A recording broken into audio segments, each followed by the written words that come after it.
This video is about practicing, and it's for guitarists that have a reasonable knowledge of the fingerboard already, a little bit of technique, but it's just to show how a kind of disciplined approach would get you to a point of being kind of warmed up and ready to tackle repertoire and all that kind of thing.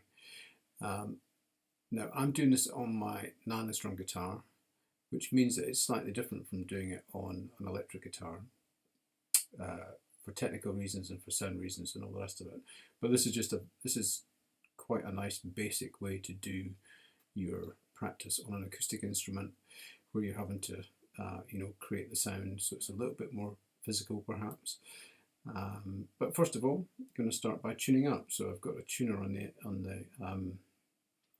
end of the headstock there, and I'm just going to tune to concert pitch, which is a really important thing to do, just to kind of get used to the sound of it, apart from anything else. Then you'll kind of, although I don't have anything like perfect pitch, it just gets, you kind of get used to that kind of standard, and you get used to kind of hearing things in that kind of register. Now, a lot of time when guitarists tune, they'll tune and then they'll play an E major chord, but actually a minor chord is probably a better option. There's more leeway in the major third to be kind of in or out, although it sounds fine. And if you were actually going to perform, you'd probably want to check, lots of different chords in different keys, so they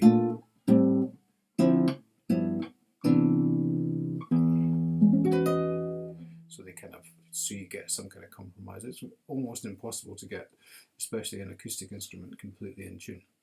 But anyway, so the intention is to have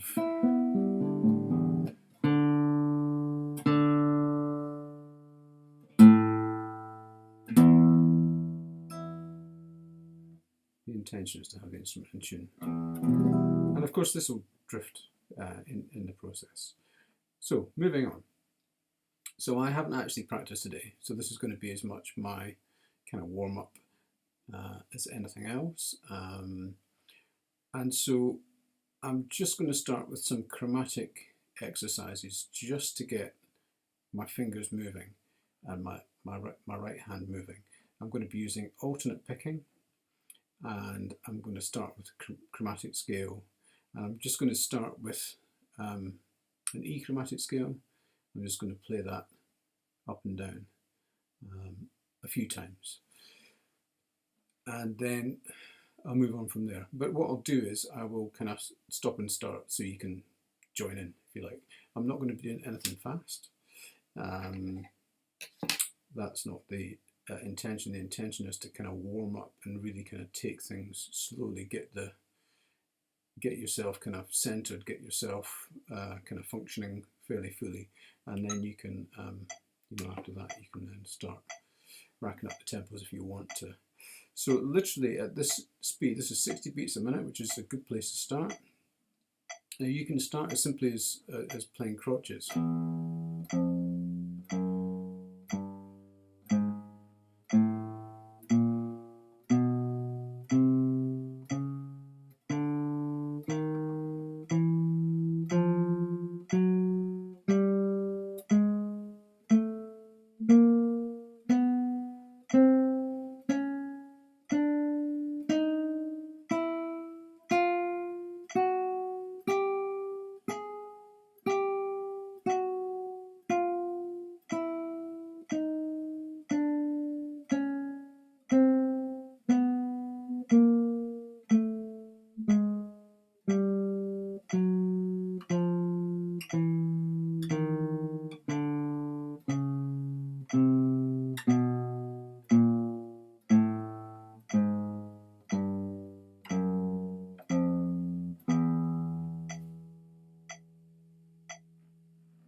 Okay, and I'm deliberately deciding how long to hold that last note for, just as a little kind of finessing thing.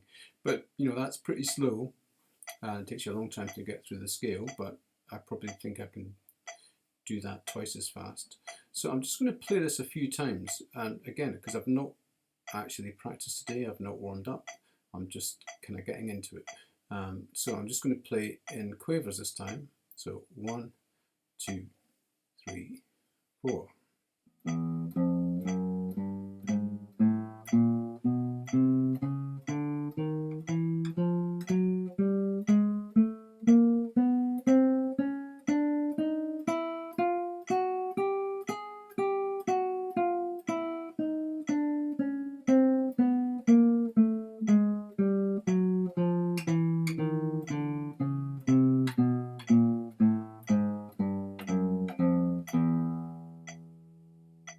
And what I would actually do is I would just keep going around that. I'm aware that this is going to be a very long video but I would do enough repetitions of that just to start to really feel that my fingers are fluent, that my timing is kind of in, that I'm creating good sound on the instrument, that's all very consistent. And then with the chromatic scale, I'd probably move on to an achromatic scale, starting in 5th position, that moves position, ends up in 1st position, slide up, move back down again.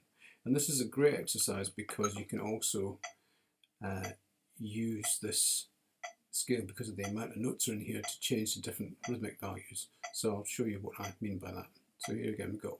I'm going to play in quavers to start with. 1 and 2 and 4 and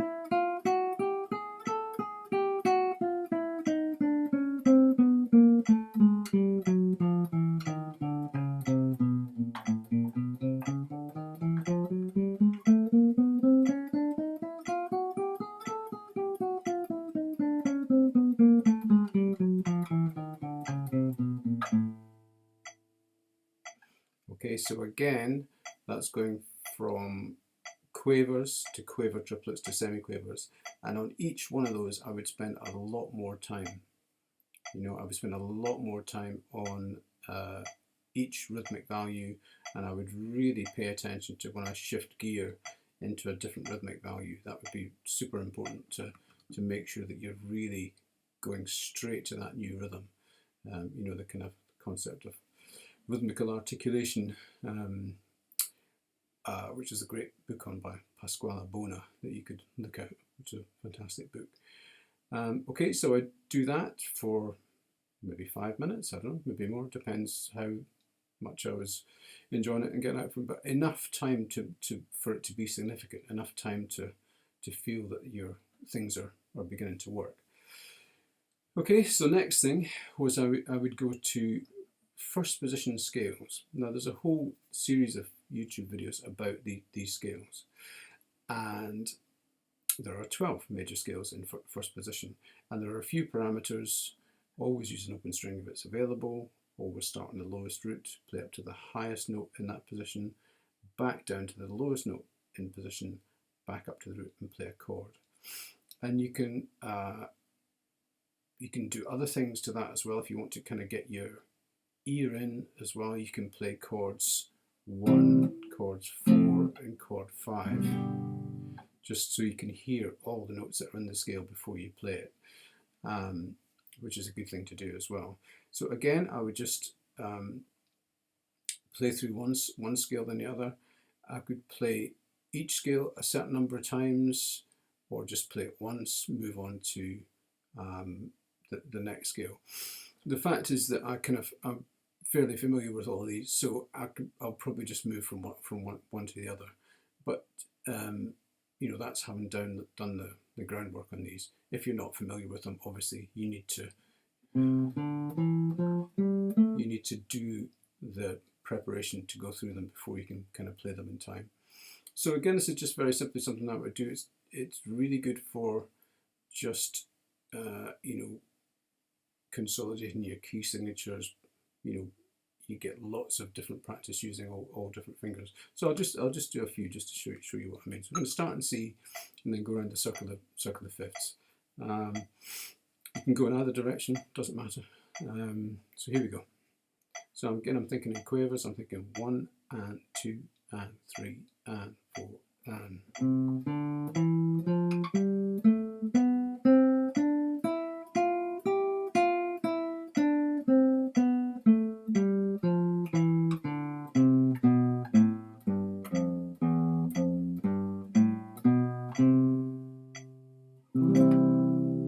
And then 1, 2, 3, 4 onto F.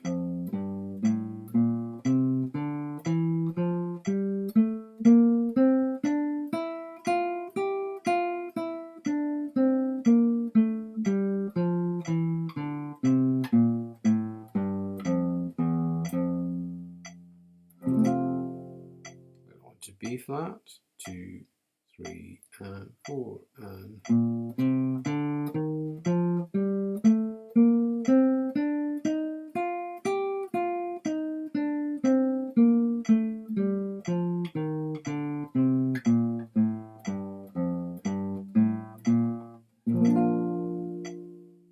And so on, and I would carry on all the way around, so I eventually get back to the sharp keys, so that I'll do the last few of those. So I would get round to.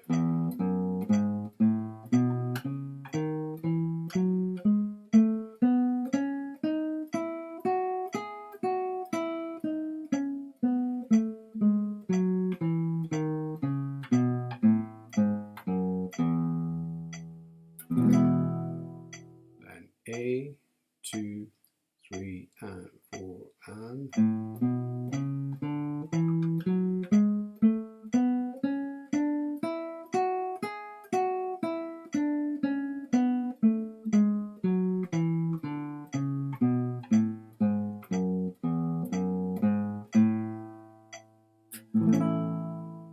Then D, 2, 3 and 4 and.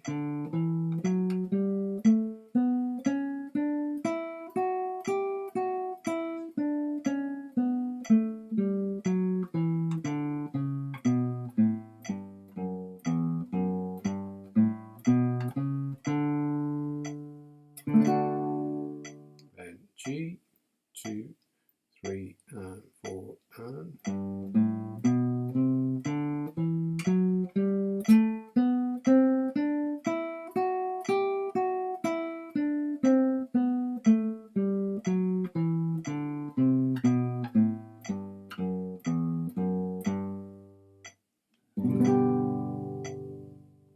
Okay, and I would try and, I didn't do it there, but I would try and keep the chord, get it to ring really clearly. And play it for a definite amount of time and cut it off. So by the time I've gone around there, I'm back at C. Now I'm aware that with 12 keys, that's a lot of stuff to play every day. So you might want to just maybe do 4 keys a day. You could make a kind of square at the circle of fifths and do C, E flat, G flat, A, and then move that round and do the next 4, so that over 3 days you cover all 12 keys. What you can also do is kind of pick on one scale to do a little bit more work on. So say one that fits so beautifully on the instrument is E. So you can then just kind of work a bit more on that and just try and get the speed up. So instead of playing in quavers, you could kind of work on that so you move up either quavers faster or semi-quavers, 3 and 4 and.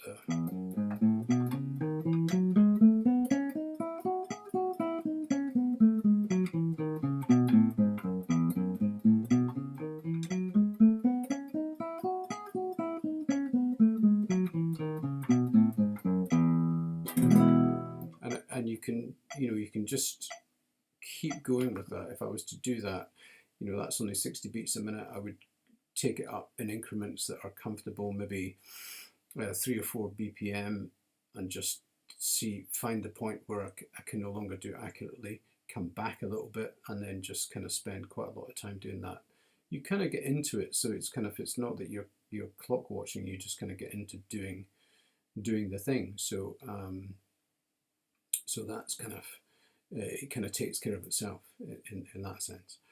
And then so that's, and we're still just on scales here.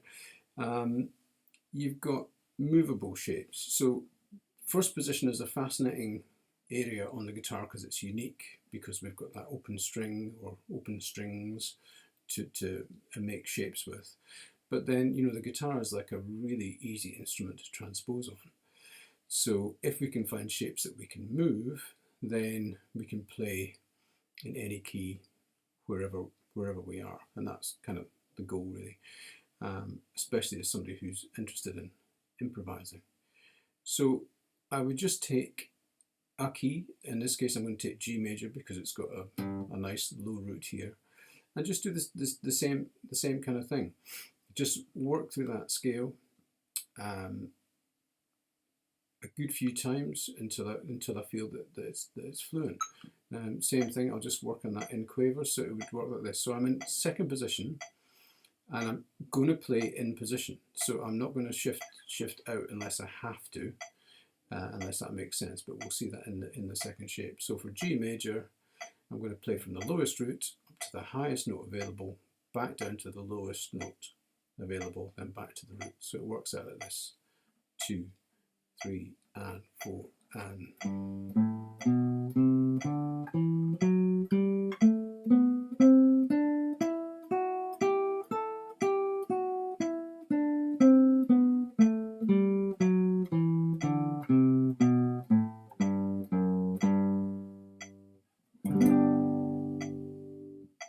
Okay, and I would just go around that many times. And then, staying with G major, but moving to the next shape up, you come to fifth position, but then within that you move down to fourth position, and then back to fifth position, like this: 3, and 4, and.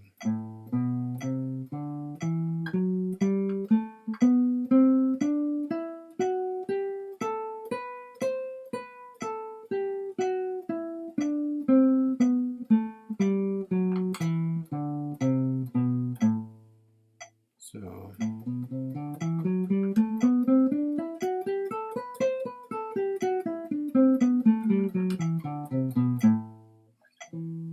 Up my D strings, shifting a wee bit, but you can, you know, periodically check your.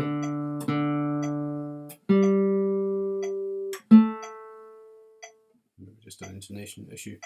And then the next one, so that's G major in fifth position from the A. So these are kind of like the modes-ish. Next one would be in seventh position. And if I'm comfortable with that, I'll play it in semiquavers: 1E and a, 2E and a, 3E and a, 4E and a.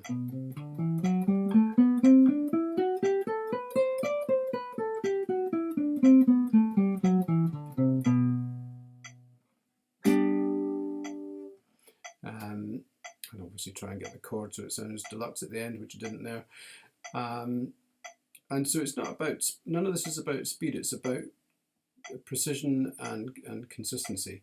So from there, the next shape, which is like 1, 2, 3, shape 4 if you like, the major scale, looks a bit more like the Mixolydian mode. Same thing with that.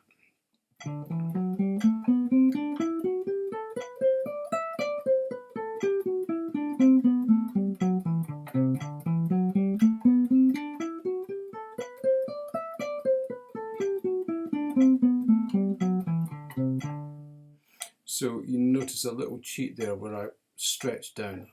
Technically speaking, I'm not supposed to do that because I'm playing in position, but it makes it work out rhythmically because I've only got 2 notes on the top string. I do a fair old amount on that, and then on to the shape 5, which is essentially the natural minor scale: 2, 3, and 4, and.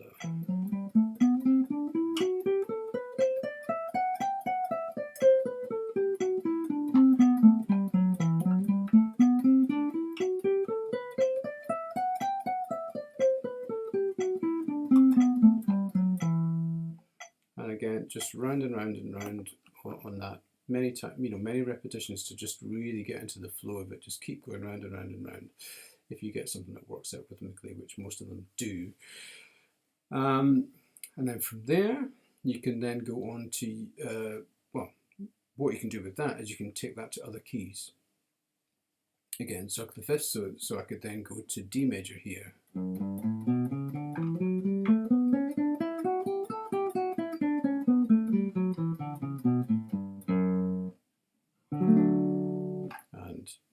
And go through the key of D and then the key of A and so on. It's just those 5 shapes. The progression of the shapes is the same every time, but it's just the starting point is different. So that's another thing you could do quite happily for a fair amount of time. And then after that, you can go on to scale shapes that are 3 notes per string. Okay, so the only rule is that you play 3 notes on every string. So if I was starting on G major, I would have 1, 2, 3, 1, 2, 3, 1, 2, 3, 1, 2, 3. And then here, to get 3 strings, I would effectively play at or in 4th position, but stretch my first finger back. It's easier to stretch the first finger back than it is to stretch the 4th finger forward, although you may want to sometimes do that. So this really opens up the register, 2 octaves and a 4th, and it's another way of gaining fluency with shapes, and in fact moving away from position playing to have another way of being fluent on the instrument. So again, I would just kind of work through these. You can do in quavers, but I'm going to try semi-quavers. I think I can probably do that. 1 E and a 2 E and a 3 E and a 4 E and a.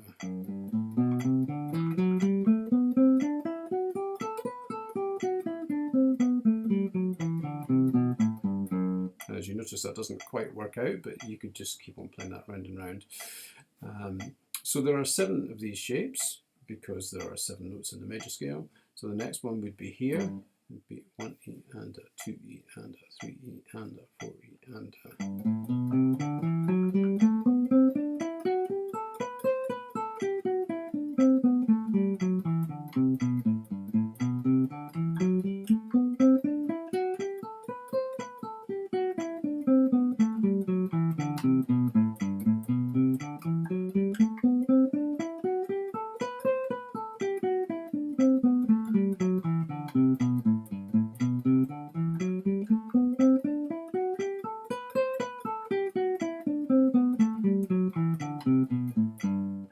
And I played that through twice just to get back to a downbeat.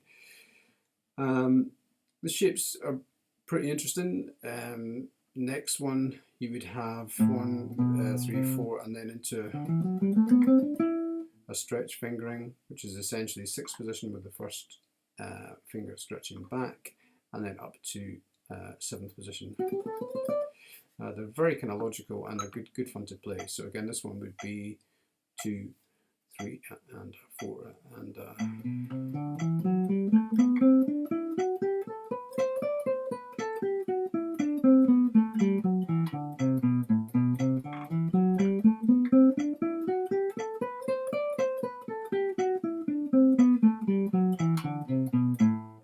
so it takes a couple of times to get through. Moving on to B.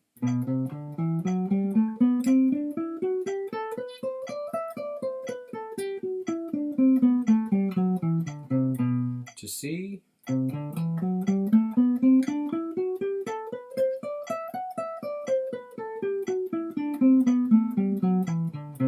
To D.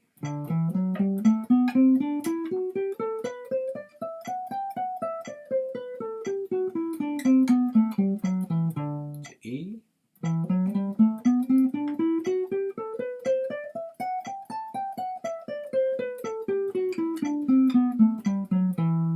Then I've already done F sharp because it's down there. So 1, 2, 3, 4, 5, 6, 7 shapes. So just more stuff to play, more options. So when you're improvising, you can kind of be freer and move between shapes that are in position and those that are 3 notes a string. And again, excuse me, moving that to different keys. Maybe move that to C next, you know, so you've got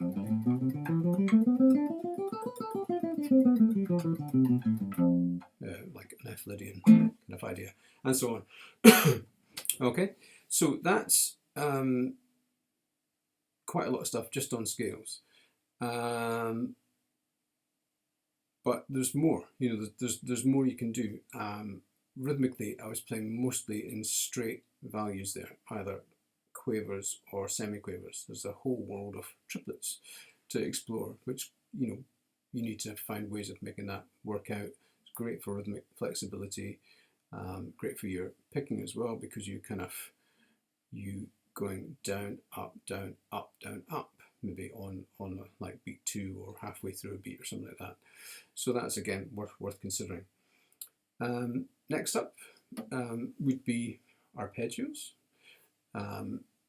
Looking at these as major 7th, dominant 7th, minor 7th, minor 7 flat 5, and diminished, and figuring out or having figured out shapes for those, practicing those.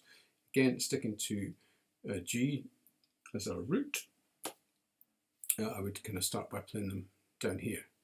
And the idea of going from major 7th to dominant 7th to minor 7th to minor 7 flat 5 to diminished is that you're kind of flattening off from the formula 1 3 5 7 to 1 3 5 flat 7, 1 flat 3 5 flat 7, 1 flat 3 flat 5 flat 7, 1 flat 3 flat 5 diminished 7th, or double flat 7th, however you want to think about that.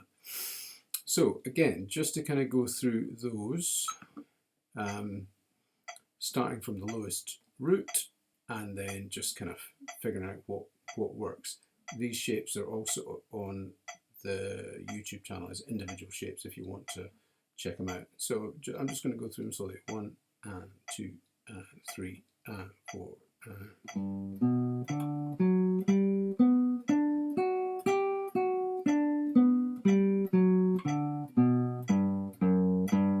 Okay, that's maybe slightly awkward rhythmically.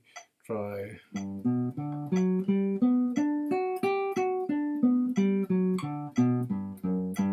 Works out better in triplets. So however you want to do it, you know, but just kind of practice that enough times to get into the flow of that. You know, many times. And then dominant 7th.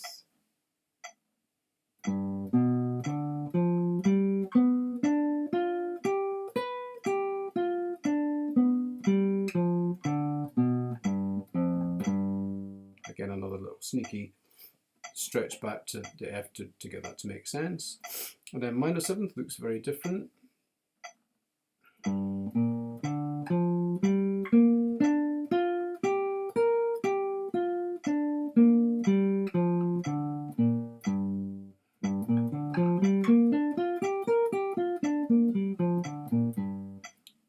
Obviously, huge similarity to the pentatonic scale. And then a shape that I really like, which is a lot of fun, is the minor 7 flat 5 shape, which I'll play slowly for you here. 3 and 4 and.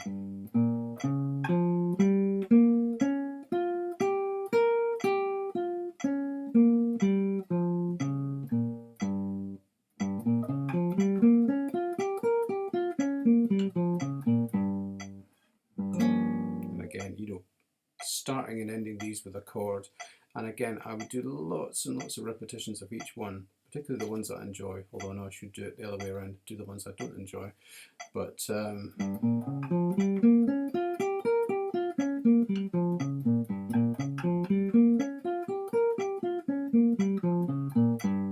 nice things to play, so I could sit and happily do that for many minutes. And then just move those to other, you know, move to C. Just use your kind of creativity to try out different things. You know, move from, you know, move around the place. Move circle of fifths. Move, you know, whatever. Find a chord sequence that you like, and see if you can find all the arpeggios for a chord sequence. And there's lots more stuff you can do with arpeggios. You know, that's just from the root. You know, you can have arpeggio shapes from the third, and so on. It's a big topic, but I would at least do some arpeggios. Obviously scales, I haven't done pentatonic scales, but I would stick those in there as well. Chords is massive as a topic, you know, so we're all familiar with all the shapes down in Cowboy Corner, I assume. So, you know, that's those should be a given. Bar chord shapes would be the next thing. You know, knowing how to play major, how to play minor, how to play dominant seventh, minor seventh, and then there's a few other variations, sus chords and all the rest of it. And knowing those on the with the root on the fifth string as well, major, minor, dominant seventh, minor seventh. And again, you can just test yourself by going around the circle of fifths or choosing other cycles. Good just to get some movement going and practice, you know, practice around those things. And then to be more systematic with other chord types, we have this thing called drop 2 chord voicings, which are great to get to know. So the drop 2 theory is that I've got a major seventh chord, the second voice down from the top is a G. If I drop that down the octave, I get that shape, but I move these 3 notes up a string, so we get a voicing that's C major seventh, but on 4 adjacent strings on a string set that's 4, 3, 2, 1. Okay, so this is a great area to practice. Again, my tuning sounds like it's drifting a wee bit as the instrument warms up.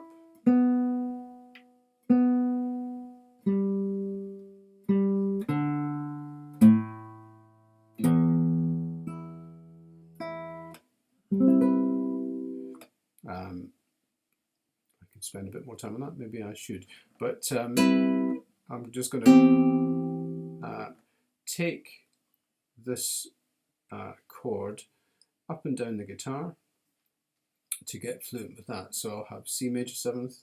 Obviously this is something I already know, but I've got an inversion here, second inversion, first inversion, third inversion, root position. So again, with the metronome, I would just go through these in time. Maybe start a whole bar each. 3 and 4 and 2, 3, 4, 2, 3, 4, 2, 3, 4, and then back down, thinking of the next shape in advance, thinking about the next shape.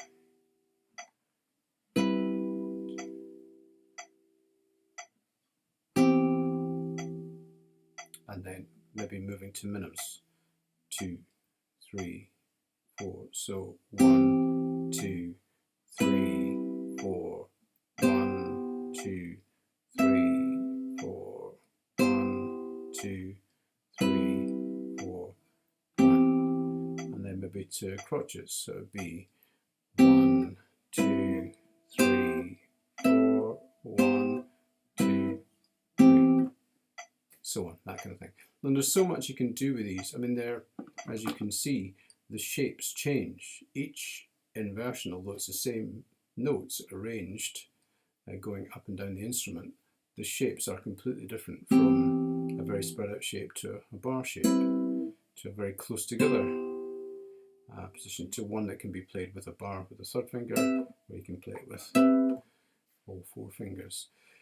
So there's lots of stuff to be done here. You can, again, depending on what you want to do, what you want to work on, but just to get moving from chord to chord, you can take those round the circle of fifths, go to F next, and B flat, and so on, E flat, A flat, or working around a chord sequence. You know, choose something that moves a bit, like say maybe All the Things You Are or something like that, if you know that one, and just go and of course now I'm looking at other chord types as well as major seventh, so I kind of skipped a step there. So major seventh can become dominant seventh, can become minor seventh, can become minor 7 flat 5, can become diminished. Okay, major seventh, dominant seventh, minor 7 flat 5, diminished. And so I've just taken those round a sequence like all the things you are. So those are drop 2 chords, and they also exist on the next set of strings down. C, first inversion, second inversion, third inversion. And you could do exactly the same with that, you know, all the things you are.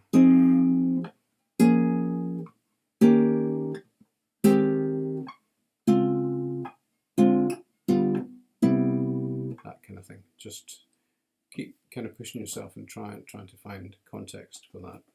And with chords, I would maybe you know, mix up shapes and just work on a nice tune, you know, I don't know, something like meditation, you know.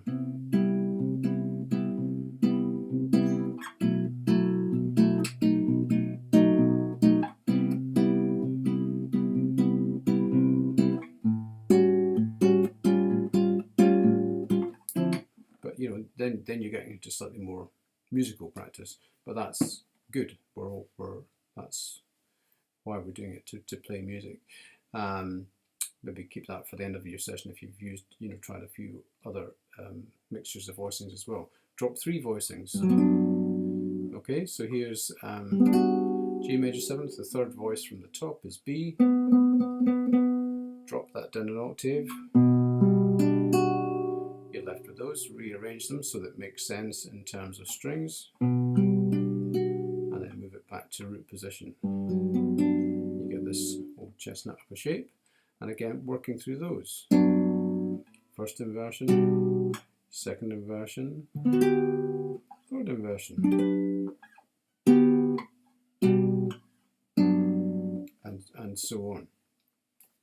You know, and so this is a kind of a warm-up practice session, apart from kind of maybe sticking a tune in there that goes through a few of these chord shapes to apply it. The rest of that practice was all about kind of getting warmed up, getting used to moving around the instrument. I haven't even started improvising yet. It's just exercises. But by the time I've done this, or a good portion of this, you know, if I feel that I've taken care of my scales, I'd maybe skip a couple, like I said, with the first position scales, maybe not do them all, maybe do some of them, and then you should be ready to play music or improvise. As it is, because I've been talking so much, my hands feel almost as cold now as it did at the beginning. But what I would actually do is I would play much more continuously, and then I would be in a fit state to play music. So there's lots to do, but you know, slow, deliberate, considerate, analytical repetition, you know, being aware of what you're doing, recording what you're doing, listening to it back, listening for shortcomings, listen to where you're rushing and dragging with the time. That's why the metronome is kind of super important. So, but you really need to be covering, you have a segment of your practice where you're covering this kind of stuff on a daily basis. So you're keeping your chops sharp, but you're also adding on. So every time you're adding on something else to that process as well. But I mean, I've been talking for about half an hour now, and half an hour of this kind of practice, you know, by the time I've done chromatic scales in first position, movable shapes, 3 notes of string, some arpeggios, different varieties of chords, you should be pretty warmed up. You should be pretty on it and ready to go. And I would recommend that, you know, highly. So hopefully that's been some help, and nothing else to say but happy practicing.